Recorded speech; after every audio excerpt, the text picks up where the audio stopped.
GS9 news Marathi channel व Sillod express newspaper मध्ये आपलं स्वागत आहे। सत्य, स्पष्ट आणि निर्भीड पत्रकारितेचा विश्वास।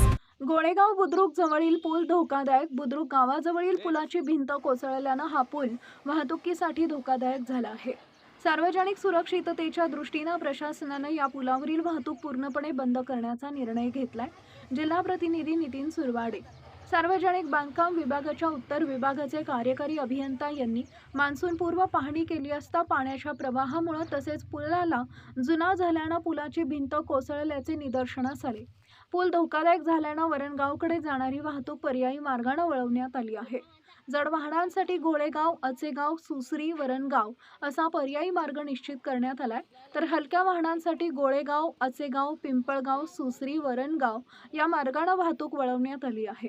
या संदर्भातील पत्र सार्वजनिक बांधकाम विभागाकडून जिल्हा प्रशासनाकडे प्राप्त झाले असून त्यानंतर जळगावचे पोलीस अधीक्षक श्रीकांत धिवरे यांनी मुंबई पोलीस कायदा 1951 मधील कलम 32(1) ब अन्वये प्राप्त अधिकारांचा वापर करून पुलावरील वाहतूक बंद करण्याचे आदेश दिले आहेत। गोळेगाव बुद्रुक गावाजवळील राज्यमार्गावरील किलोमीटर 57/235 वरील पुलावर पुढील आदेश येईपर्यंत वाहतूक पूर्णपणे बंद राहणार आहे।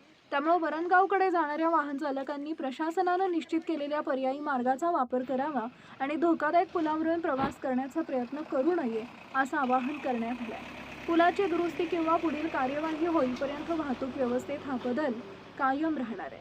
GS9 न्यूज मराठी चॅनल व सिल्लोड एक्सप्रेस न्यूजपेपर आमचे न्यूज चॅनल सबस्क्राइब करा, लाईक करा, फेसबुक पेज फॉलो करा आणि ही बातमी जास्तीत जास्त शेअर करा। धन्यवाद।